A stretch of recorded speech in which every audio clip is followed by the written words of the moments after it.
Cariño al auditorio de Telefórmula, que en estos momentos se enlaza con los trabajos de esta emisión. Agradezco a quienes nos siguen a través de la radio y, por supuesto, nuestras plataformas de internet. Bueno, pues le comento que asesinan a balazos al alcalde de Aguililla, César Valencia. El párroco dijo lo siguiente. Estoy aquí en el lugar de los hechos, estoy aquí junto al cuerpo de César. Venía en su vehículo, un vehículo de la presidencia, y venía solo, y al parecer lo detuvieron. Seguramente se arrimaron a platicar con él y lo balearon. Hasta ahorita estamos aquí. No hay nada que nos indique que haya sido un movimiento, pero el carro está estacionado. Los impactos fueron 2 en el pecho. Pues eso dijo el párroco, que como usted sabe ha tenido pues un papel protagónico y muy benéfico para denunciar lo que ocurre en Aguililla. Otro presidente municipal asesinado en nuestro país. El Parlamento Europeo pide al presidente AMLO, por una mayoría de 602 votos, que garantice la protección y la creación de un entorno seguro para los periodistas y que se abstenga desde sus mañaneras de estigmatizarlos. Morena y aliados aprueban que la difusión de la consulta de revocación de mandato no sea considerada propaganda. Lo acaban de aprobar por mayoría en la Cámara de Diputados. Se va al Senado de la República. Anuncia Ebrard el segundo vuelo para repatriar a mexicanos provenientes de Ucrania. Hay mano negra del influyentismo, dice el gobernador de Veracruz en el caso del Río Virgen. Un informe de la ONU advierte que los cárteles mexicanos podrían estar lavando 25,000 millones de dólares en criptomonedas. Estados Unidos y Polonia piden investigar a Rusia por los crímenes de guerra, bombardeos hospitales. Los rusos dicen que no hubo en este caso ataques aéreos a un hospital de Mariupol. Los ucranios sostienen lo contrario. No lograron los dos gobiernos un acuerdo para el alto el fuego. La Organización Mundial de la Salud confirma 18 ataques contra centros sanitarios y ambulancias y sigue sin volar la resolución copatrocinada por México y Francia en Nueva York para efectivamente la protección humanitaria. Kamala Harris estuvo efectivamente en Polonia y ahí dijo que tendrán que investigar todos estos bombardeos para que sean también castigados como crímenes de guerra por parte del ejército de ocupación ruso. Putin aseguró que mantiene sus entregas de hidrocarburos a pesar de las sanciones occidentales. La embajadora de Ucrania en México fue recibida con aplausos en San Lázaro. En un momento más platicaremos del tema. El Congreso de los Estados Unidos aprobó ayuda de emergencia de 13,600 millones de dólares a Ucrania. China insiste en su disposición a negociar con Rusia y Ucrania una eventual solución de la crisis. La inflación, mientras tanto, alcanza en los Estados Unidos su más alto nivel, estamos hablando de 7.9. CONACYT desecha la denuncia de plagio contra el fiscal Gertz Manero. Los investigadores condenan esta resolución.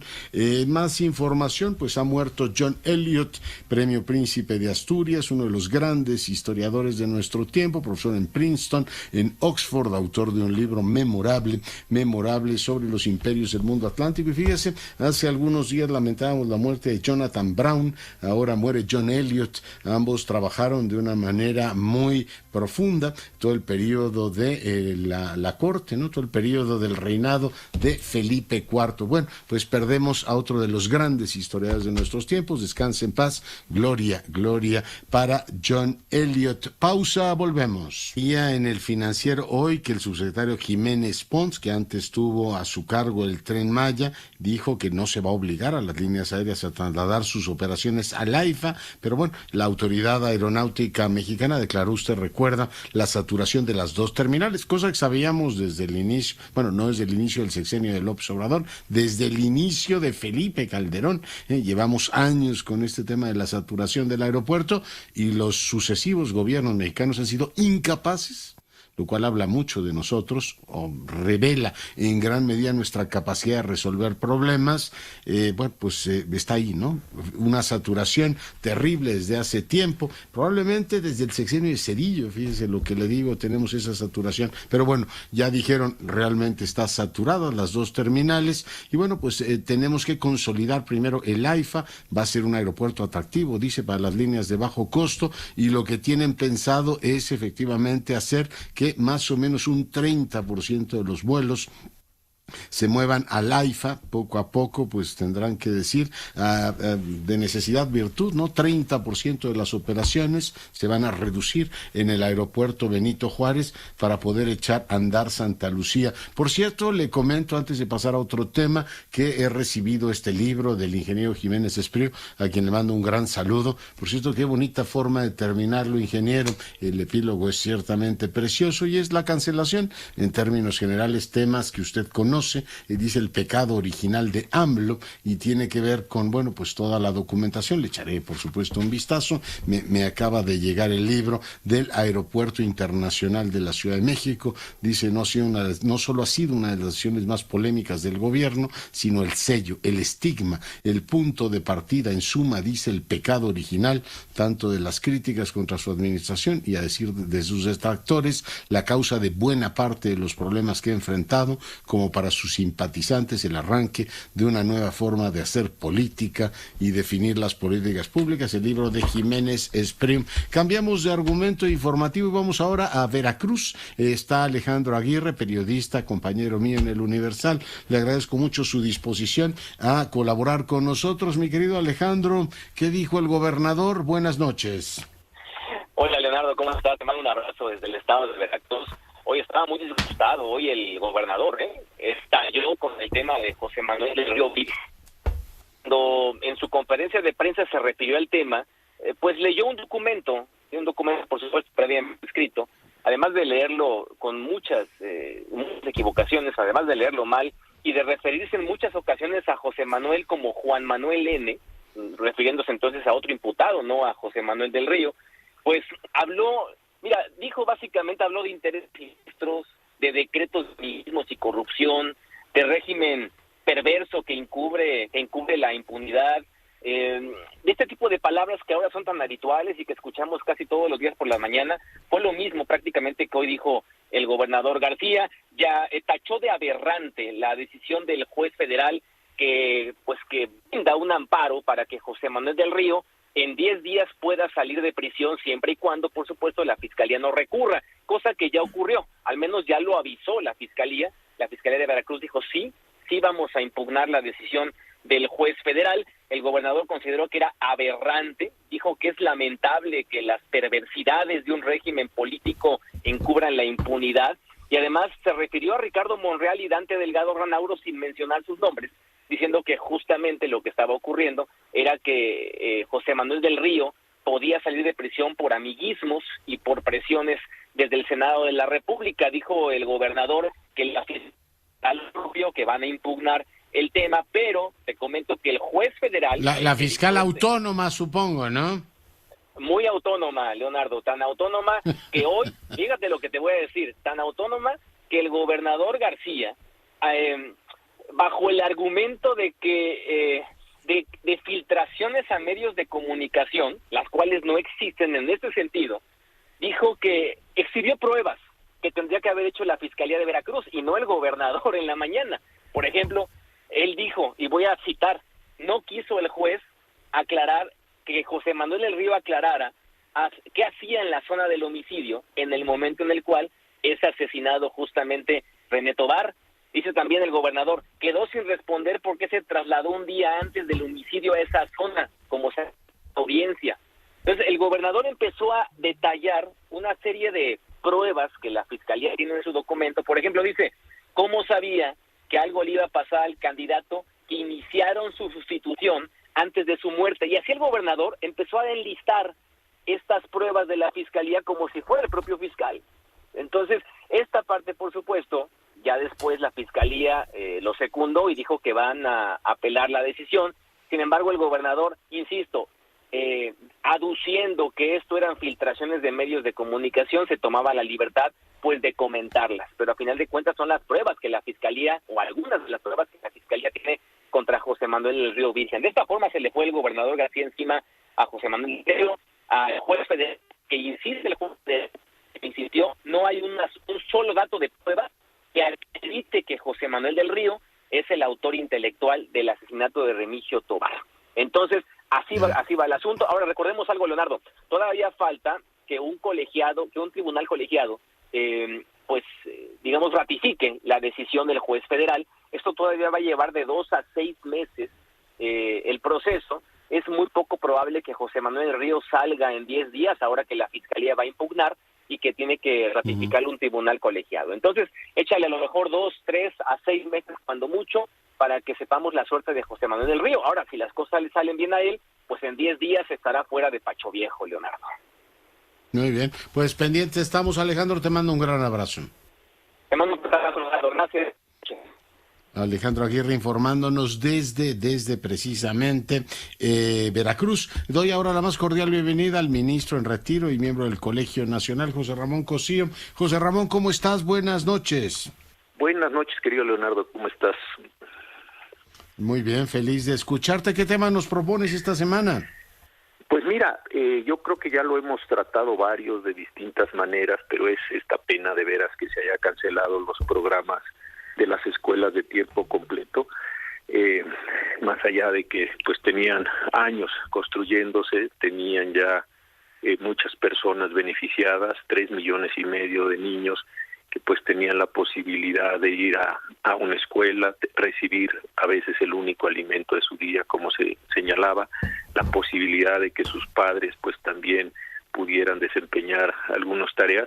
Creo que lo que están haciéndose con la cancelación de este programa pues es condenar a muchos de estos chiquitas en condiciones de gran pobreza pues a mantener esta situación durante varios años o de hecho toda su vida.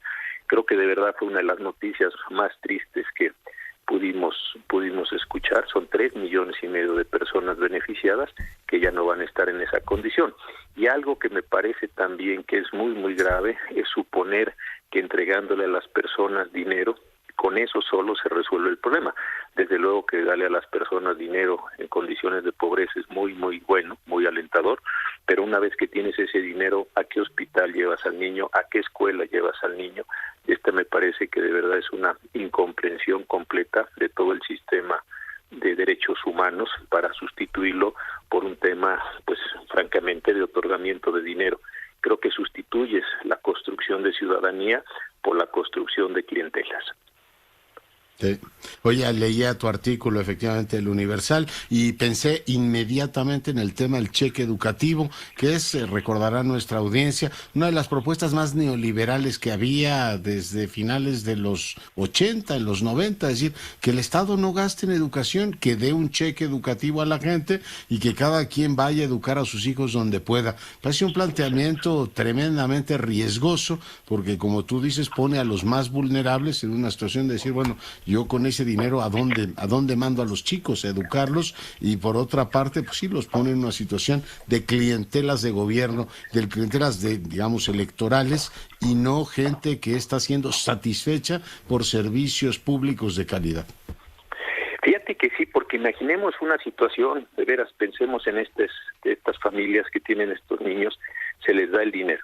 Bueno, pues efectivamente pueden satisfacer sus necesidades primarias de comida, pero pues la madre o el padre, sobre todo las madres que sobre ellas recaen todavía en una situación muy desigual, estas tareas, pues la tiene que preparar, pero además esa madre, pues es muy probable que no tenga una educación completa, que le cueste mucho trabajo orientar a sus hijos, ayudarles a hacer la tarea. Luego, pues esos niños a su vez ya tienen ese dinero, ya comieron, pero ¿quién les está enseñando? ¿Quién les está apoyando para que aprendan a leer y escribir? Si esos niños llegaran a enfermar, también ese es el tema de los derechos, no tiene que ver solo con el de las escuelas de tiempo completo, pero si ese niño enferma, pues se le da el dinero, pero en las condiciones en que está el país, ¿a dónde se lleva ese chiquito, esa chiquita para que reciba pues sus medicamentos, etcétera, etcétera? Creo que todo eso es la cadena de cosas. La ilusión de que el padre tiene dinero es como si hubiera un mercado de bienes completamente realizado y el padre pudiera decir, bueno, pues a mi niño lo llevo a este hospital o a esta escuela y yo pago para que se le dé, pero sabemos que esa infraestructura no existe, consecuentemente pues ese chiquito, esa chiquita se van a quedar en una condición realmente muy marginal. ¿En qué te gastaste, papá? Mi futuro educativo, pues en lentejas y frijoles, querido, lo cual es terrible, digamos, como planteamiento, desolador, ¿eh? Y que el Estado además renuncia a proveer servicios públicos para los más débiles, a mí me parece una regresión brutal. Pero ahí está, mi querido José Ramón, dos preguntas te hago en tu condición de gran conocedor de las leyes. La primera ¿es correcto que el fiscal general de la República haya recibido, hoy lo oí en una amplia conversación con Joaquín López Dóriga, nuevamente, igual que ayer lo oí con Ciro Gómez Leiva, diciendo que él recibió de parte de Pérez Dayán el proyecto, incluso habló con él? ¿Es esta, digamos, situación de que los ministros de la Suprema Corte interactúen o hablen con las personas, en este caso los quejosos, está reglamentada? ¿Me puedes ayudar a entender todo esto? Mira, es una práctica muy, muy antigua que realmente todos en la Corte siguen y seguimos. Se hicieron algunos intentos, si no lo recuerdo mal, en la presidencia de Luis María Aguilar, un estudio bien interesante que entonces hicimos el ministro Gutiérrez Ortiz Mena y yo para tratar de terminar con esta audiencia ex parte. Es una extravagancia que tenemos en México, como tantas otras cosas, porque lo normal es que se presenten las dos partes, que el juez no pueda recibirlas, sino conjuntamente ambas partes, para efectos de que pues uno y otro escuchen. Esto es una condición particular, pero no está reglamentada en México, y entonces esto está dejando pues ya desde hace años huecos, no se ha ajustado nunca, y eso pues desde luego está también provocando pues situaciones extremas como la de hoy, y algo que también hay que decirlo, gran insatisfacción en los quejosos, las partes que acuden al tribunal. Algunos órganos jurisdiccionales del país, de estatales sobre todo, han empezado con la idea de no puedo recibir a una sola de las partes, insisto, se les señala un día para que ambas acudan y esto se pueda. Pero en el caso del Poder Judicial de la Federación y en el de otros muchos tribunales del país, no se está dando esta condición y pues genera todas estas suspicacias, genera todos estos problemas que estamos desafortunadamente viviendo. Sí, porque parece de entrada, digamos, hasta como un condicionante, ¿no? También para la autonomía de los ministros, decir, ¿yo por qué tengo que irle a informar a un señor muy importante que es el fiscal? En vez de decir, oiga, pues aquí publico mi ponencia o mi proyecto de resolución o el documento que sea y pues la pueden consultar las dos partes en términos iguales y no generar esta sensación, José Ramón, de inequidad. Fíjate que en casos muy muy delicados, también recuerdo en otras presidencias, las presidencias de Ortiz Maya Goltea, de Azuela, por ejemplo, cuando había un caso muy complejo, más allá de lo que cada quien piense el tema, pero que era desde luego complejo en términos sociales, por ejemplo, interrupción del embarazo, se tomaba un día específico, se subía, ese era el argot, el proyecto a la página electrónica de la Suprema Corte y se hacía público para que todo el mundo pues tuviera una, digamos, condición procesal semejante. Esto tampoco se sostuvo a lo largo del tiempo y también me parece que en determinados casos de interés público pues no hay ningún desdoro en subir el proyecto y pues que cada quien argumente contra él o frente a él. Inclusive sería muy complementario si tú subieras el proyecto y luego las partes vinieran juntas a la audiencia y como partes juntas de la audiencia, pues cada quien se le da un tiempo, se reglamenta, digámoslo así, esta condición de los alegatos porque nuestra Suprema Corte, pues salvo también algunos casos antiguos, no hay audiencias para las partes, sino que todo lo que se aportó por escrito es lo que vale. Tuvimos en algún momento también en el pasado audiencias en interrupción del embarazo, en algunos temas que tuvieron que ver con telecomunicaciones o también algunos que tuvieron que ver con algunos impuestos muy complicados y eso también me parece que le generó a la Corte pues una amplia legitimidad en el sentido de decir, pues los estamos oyendo, no hay desdoro en esto, pero es algo que es público y es común a todas las partes. Sí, porque aquí, según entendí, hoy se lo dijo Gertz Manero a López Dóriga, una persona que él conocía, lo recibió de manos de Pérez Dayán. Entonces uno se pregunta, bueno, entonces Pérez Dayán se lo da a una persona y esa persona se lo da usted al fiscal. Y creo que sí urgiría poner como un orden en eso, ¿no? En todo caso, simplemente porque no parezca una situación totalmente opaca, José Ramón. Efectivamente, y te digo, había un estudio allí que se hizo lo debe tener pues alguno de los ministros, pues fue un estudio largo, cómo se manejaban las mejores prácticas en el país, cómo se llevaban, cómo está. Yo creo que retomar eso, e inclusive hay una asociación mexicana de impartidores de justicia que concentra a todos los juzgadores del país. La verdad es una asociación muy importante. Sería bueno también estandarizarlo. O ahora que se está por discutir el nuevo Código de Procedimientos Civiles y Familiares, esa ley tiene el carácter de ser supletoria prácticamente para todas las materias, pues también se podría establecer, 1, la prohibición de recibir a una sola de las partes, y 2, la forma en que, si se van a recibir conjuntamente, bajo qué condiciones, bajo qué términos, si tiene que estar presente un secretario como auxiliar del juez, del magistrado, del ministro. Creo que sí sería muy bueno poder regular este tema, que insisto, ya tiene muchos años tratándose de resolver, pero que no ha podido llegar a buen término. Muy bien. Pues, doctor, te agradezco muchísimo tu comentario y te mando un gran abrazo. Igualmente, Leonardo, muy buenas noches para ti y para toda la audiencia. El doctor Cosío es miembro del Colegio Nacional, hoy para fortuna nuestra conversando con usted. Le comentaba, si usted nos acaba de sintonizar, que una resolución aprobada por 607 votos a favor y 12 en contra, 73 abstenciones. Los eurodiputados advirtieron que la retórica del abuso y estigmatización genera un ambiente de agitación incesante contra los periodistas independientes y pide a las autoridades que se abstengan de cualquier comunicación que pueda estigmatizar a los periodistas y los trabajadores de los medios de comunicación y también a los defensores de derechos humanos. A este respecto, recuerdan que desde diciembre de 2018 al menos 68 activistas de derechos humanos han sido asesinados, y recuerdan pues también la situación, el número de periodistas que han muerto desde el arranque de esta administración. Una dura resolución que yo le agradezco mucho al doctor Juárez, investigador de tiempo completo del Centro de Investigaciones Interdisciplinarias en Ciencias y Humanidades de la UNAM, que converse con nosotros. Julio, ¿cómo estás? Encantado de estar contigo y platicar con tu auditorio, querido Leonardo.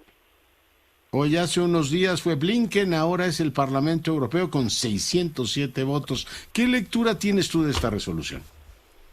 A ver, creo que hay muchas cosas que se pueden decir. La primera de ellas es reconocer este logro del gobierno mexicano de que el Parlamento Europeo, en medio de una crisis de guerra como no se veía hace 60 años, se dé el tiempo de emitir una resolución que tiene que ver con nuestro país, en un momento en el cual me imagino que el Parlamento Europeo tiene muchísimo más prioridades en su esfera geopolítica que lo que sucede en México. Y a pesar de eso, le hemos competido a Ucrania, le hemos competido a la crisis que provocó la invasión de Rusia en su país vecino, con un tema que hemos denunciado y hemos, digamos, intentado visibilizar desde México, desde hace ya varios sexenios, pero particularmente agravado por la administración del presidente López Obrador. Entonces, esa es una primera cosa. Otra cosa, me parece que esta resolución hace 2 lecturas que no debemos perder de vista, Leonardo.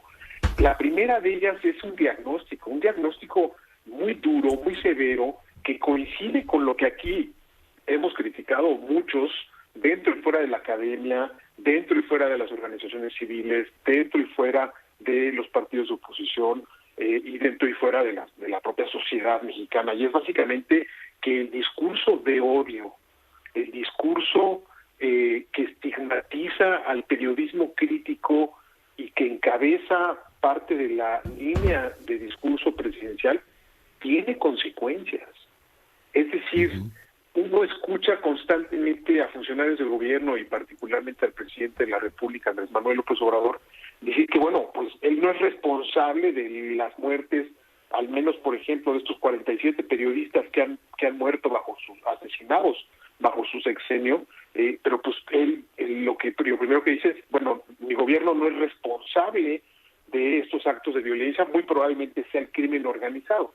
Sin embargo, yo creo que la pregunta que todos y todas nos tenemos que hacer el día de hoy, no importa si simpatizamos o no con el gobierno, es, ¿tiene consecuencias el que el presidente salga todos los días a estigmatizar, a cuestionar y eventualmente a deshumanizar a las personas que se dedican a ejercer el periodismo en México en cuanto a la creación de este halo de violencia y de tolerancia a esa violencia, yo creo que la respuesta, por más dura que sea, es recogida por el Parlamento Europeo, y lo que ellos están diciendo es básicamente sí hay una consecuencia. Yo hago suyo, por supuesto, hago mío esa afirmación, esta hipótesis de que por supuesto que es en gran medida uno de los principales responsables del clima de violencia hacia el periodismo es el discurso del presidente López Obrador, que no ha dejado de estigmatizar y, como decía yo hace rato, de deshumanizar a quienes lo critican, a quienes lo cuestionan, a quienes ponen en evidencia, y obviamente puede ser discutida la información, puede ser intentada de aclarar, de precisar, pero creo que esa es una de las primeras cosas que esta resolución pone en la mesa.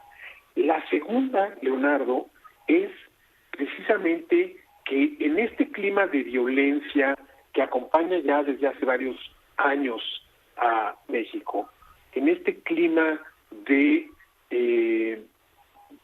dinamitación de la conversación pública, el hecho de que el presidente haya instituido desde la más alta oficina del Estado mexicano, que es la Presidencia de la República, un espacio que todos los miércoles se dedica a supuesta y pretendidamente aclarar información, pero que en realidad y en los hechos no es más que un espacio para desde ahí estigmatizar con nombre y apellido a todos aquellos que no se, adhieren al proyecto de la Cuarta Transformación.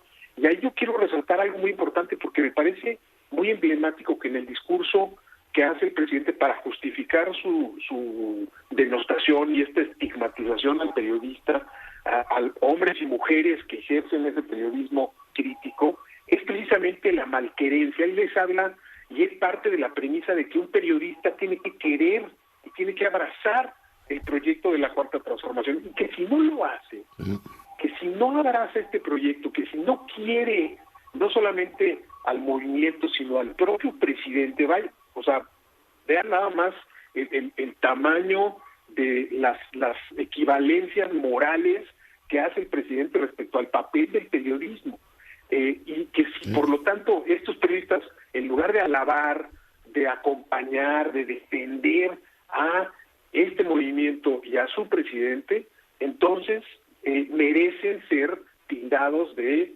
vendepatrias, de chayoteros, de vendidos, de frustrados, de Lampa del periodismo.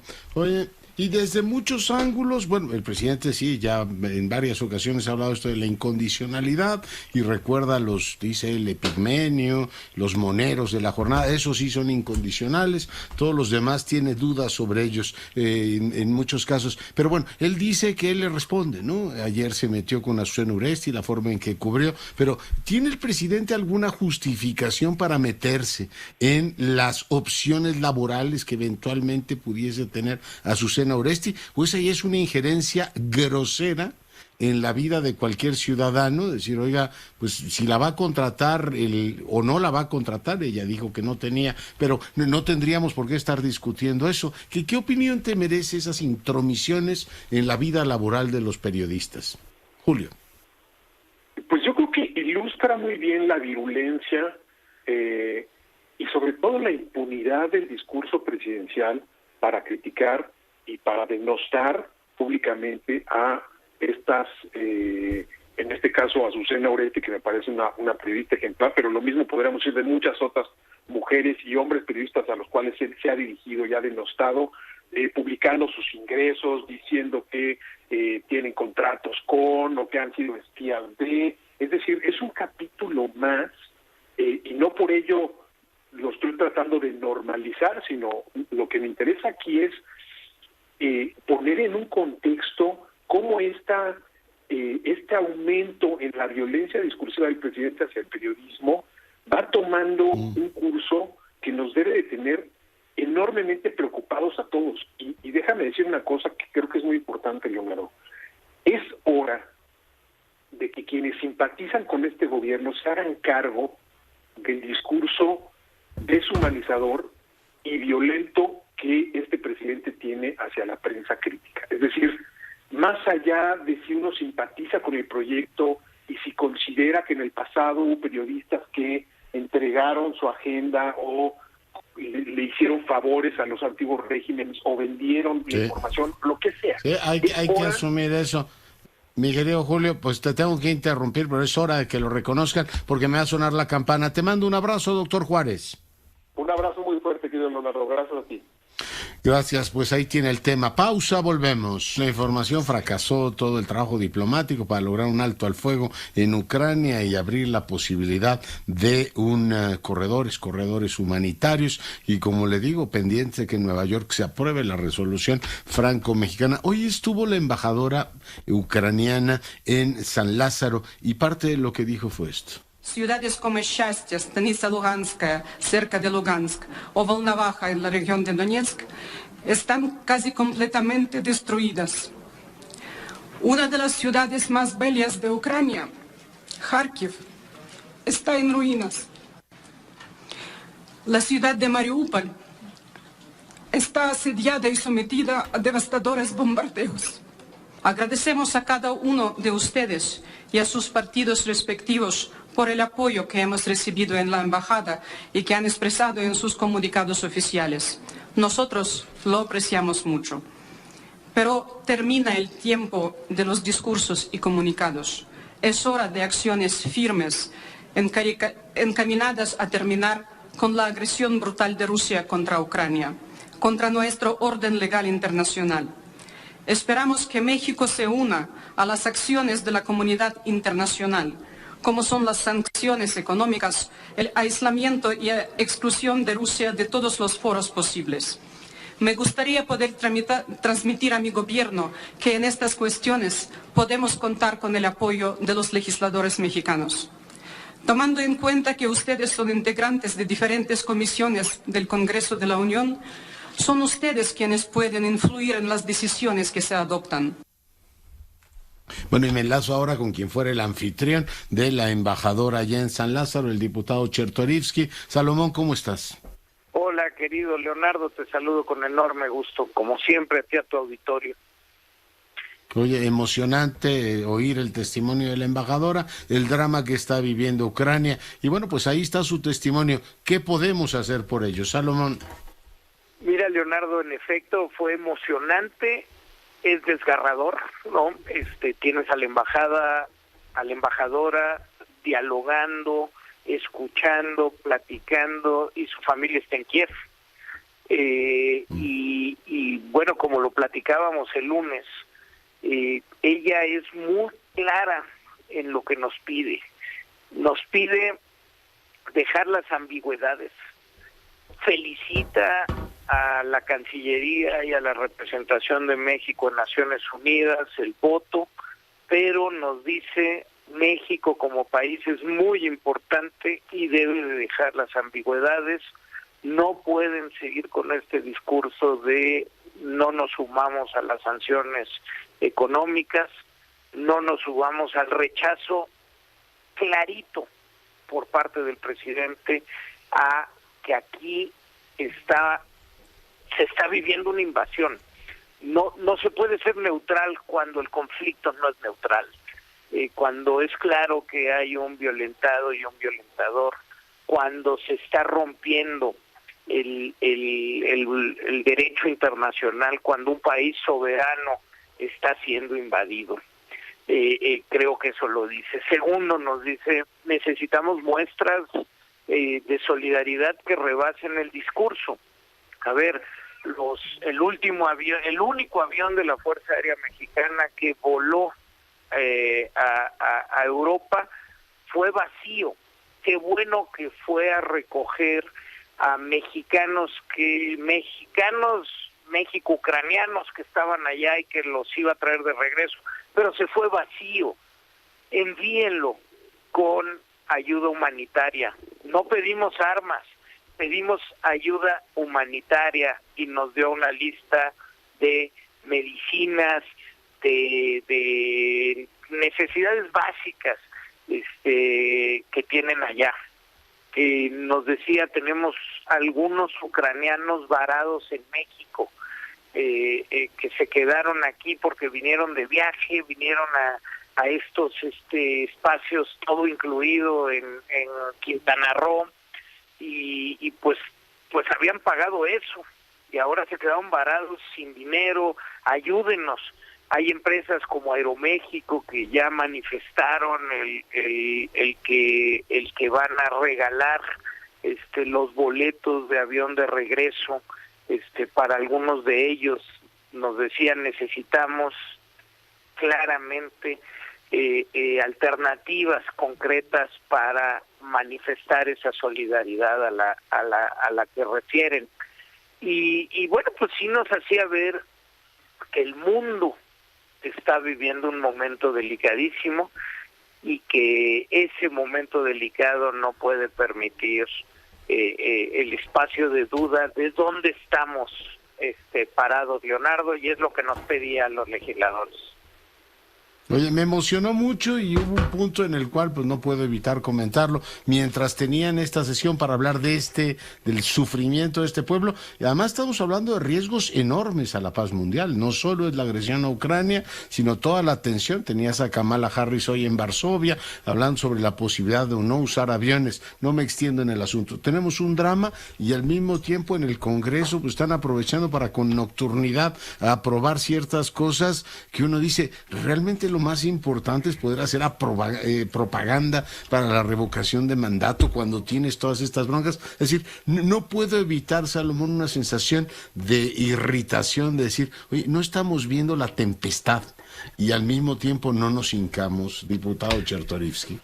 Ay, Leonardo, lo dices y me robas las palabras de la cabeza.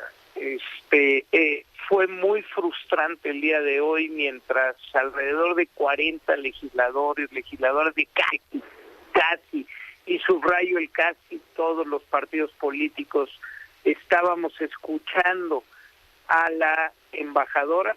Por el otro lado, había una discusión que tomó horas para que se pudiera hacer propaganda en materia de la revocación de mandato. Es decir, yo no sé si yo pensaba en la película esta de Don't Look Up, ¿no? De No mires hacia arriba. No mires para arriba. Sí. No mires para arriba, donde está a punto de caerle un meteorito que destruya el planeta, que acabe con la humanidad. Y mientras tenemos esos temas, Leonardo, en los que deberíamos estar concentrados como planeta, nosotros estamos distraídos en si debemos de hacer o no propaganda de la revocación de mandato. Es verdaderamente alucinante, para triste, y bueno, yo creo que discursos como el que da hoy la embajadora de Ucrania nos deberían de invitar a que esto no es de mexicanos, esto no es de seres humanos, y de poner muy claras cuáles son las prioridades en las que deberíamos estar concentrados. Por supuesto. Así estamos, y ya tendremos ocasión también de platicar de otros temas. Salomón, te mando un gran abrazo. Fuerte abrazo, querido Leonardo. El diputado Chertorivsky. Bueno, pues ahí está el testimonio de la embajadora. Lo vamos a subir, por supuesto, a las redes sociales. La mujer con una voz desgarradora, imagínense su familia ahí, país invadido. Y bueno, pues ahí está pidiendo la solidaridad. Cambiamos de argumento informativo y vamos ahora a la pausa musical. Nos vamos, ya esta es la pausa por la noche. Pausa de 24 horas. Nos vemos mañana. Cuídese, sea rabiosamente feliz. Se lo merece.